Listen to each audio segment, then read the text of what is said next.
कभी कभी इंसान के सामने अचानक से ऐसी परिस्थितियां खड़ी हो जाती हैं जहां उसका सोचने समझने का संतुलन बिगड़ जाता है और उसी एक पल में लिया गया फैसला पूरी जिंदगी को अंधेरे में धकेल देता है। और आज की ये कहानी भी कुछ ऐसी ही है, जहां एक परिवार, एक रिश्ता और सालों से बना भरोसा सिर्फ एक रात में बिखर जाता है। ये मामला है उत्तर प्रदेश के गाजियाबाद जिले के क्रोनिका सिटी थाना क्षेत्र के बुद्ध बाजार इलाके का, जहां 23 मार्च 2026 की आधी रात करीब 12 बजे एक स्थानीय निवासी यानी कि पड़ोसी घबराहट में पुलिस कंट्रोल रूम में कॉल करता है और वो बताता है कि उसके पड़ोस वाले घर से तेज आवाज आई थी और उसके बाद से घर पूरी तरह शांत है। सूचना मिलते ही पुलिस टीम फौरन मौके के लिए रवाना होती है और करीब 12:30 बजे उस घर के बाहर पहुंचती है, जहां कॉल करने वाला इंसान इशारा करते हुए बताता है कि आवाज इसी घर के अंदर से आ रही थी। पुलिस जैसे ही दरवाजा खोलकर अंदर दाखिल होती है तो अंदर का नजारा देखकर कुछ पल के लिए सभी सन्न रह जाते हैं, क्योंकि कमरे के अंदर दो लोग बेसुध हालत में पड़े थे। 36 साल की शबनम और 32 साल का फहीम खान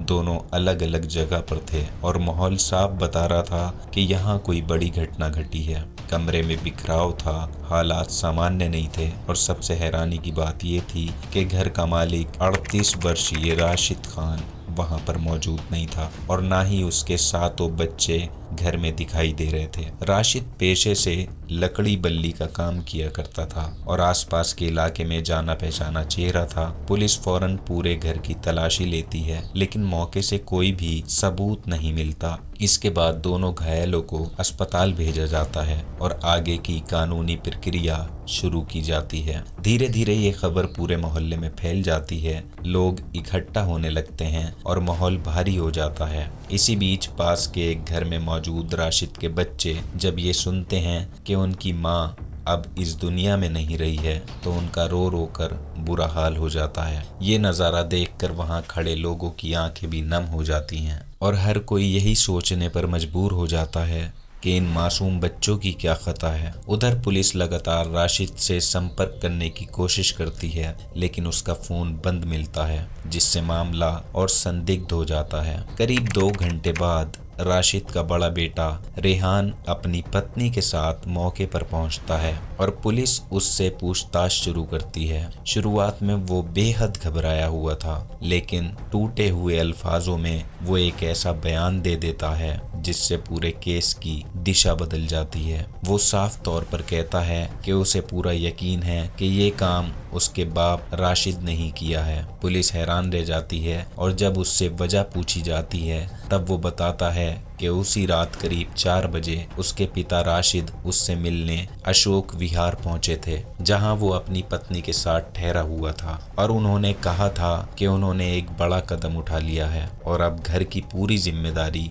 उसी को संभालनी है। ये कहकर वो वहां से चले गए और अपना फोन बंद कर लिया। ये बयान सुनते ही पुलिस के लिए मामला और गंभीर हो जाता है, क्योंकि अब ये स्पष्ट हो चुका था कि ये कोई अचानक हुई घटना नहीं है, ये कोई चोरी का मामला नहीं है, बल्कि सोच समझकर उठाया गया एक प्लानिंग से बड़ा कदम था। लेकिन सबसे बड़ा सवाल अब भी बाकी था कि आखिर ऐसी कौन सी वजह बनी जिसने एक आदमी को इस हद तक पहुंचा दिया कि उसने अपने ही दोस्त की जान ले ली और अपनी ही पत्नी को मौत के घाट उतार दिया। जांच जैसे जैसे आगे बढ़ती है वैसे वैसे रिश्तों की परतें खुलने लगती हैं। पता चलता है कि राशिद और फहीम कई सालों से एक साथ काम करते थे और करीब 2 साल पहले उनकी दोस्ती काफी गहरी हो गई थी, जिसके बाद फहीम का राशिद के घर में आना जाना बढ़ गया और इसी दौरान शबनम और फहीम के बीच बातचीत शुरू हो जाती है, जो धीरे धीरे एक छुपे हुए रिश्ते में बदल गई। दोनों फोन पे भी बात करने लगे और जब उन्हें मौका मिलता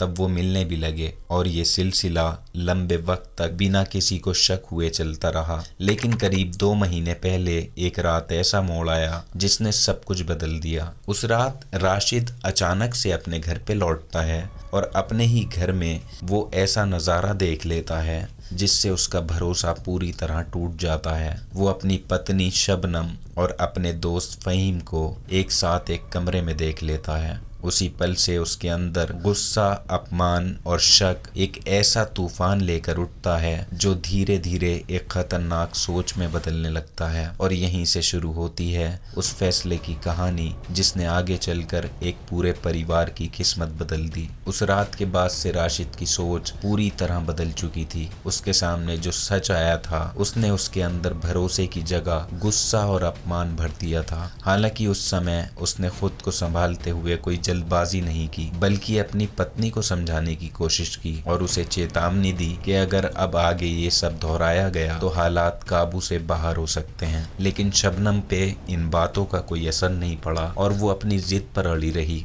और धीरे धीरे घर का माहौल तनाव से भरने लगा। आए दिन कहासुनी होने लगी। राशिद ने इस रिश्ते को बचाने की आखिरी कोशिश के तौर पर अपने बड़े बेटे रेहान की शादी जल्दबाजी में करवा दी ताकि घर का माहौल बदल सके और जिम्मेदारियां बढ़ें। उसे उम्मीद थी कि शायद इससे हालात संभल जाएंगे, लेकिन ऐसा हुआ नहीं। शबनम ने साफ तौर पर कह दिया कि वो अब इस रिश्ते में रहना ही नहीं चाहती और अपनी जिंदगी अपने तरीके से जीना चाहती है। ये सुनकर राशिद के भीतर का दबाव और बढ़ गया, लेकिन वो बच्चों के बारे में सोचकर खुद को रोकता रहा। इसी बीच एक और बात उसे परेशान करने लगी कि जिस घर में वो रह रहा था वो शबनम के नाम पे दर्ज था और अब शबनम उस पर अपना हक जताते हुए उसे बेचकर अलग जिंदगी शुरू करने की बात करने लगी थी। इस स्थिति ने मामले को और भी गंभीर बना दिया, क्योंकि अब बात सिर्फ रिश्ते तक सीमित नहीं थी बल्कि घर, इज्जत और बच्चों के भविष्यों तक पहुंच गई थी। जब हर रास्ता बंद होता दिखाई दिया तो राशिद के मन में एक बड़ा फैसला आकार लेने लगा।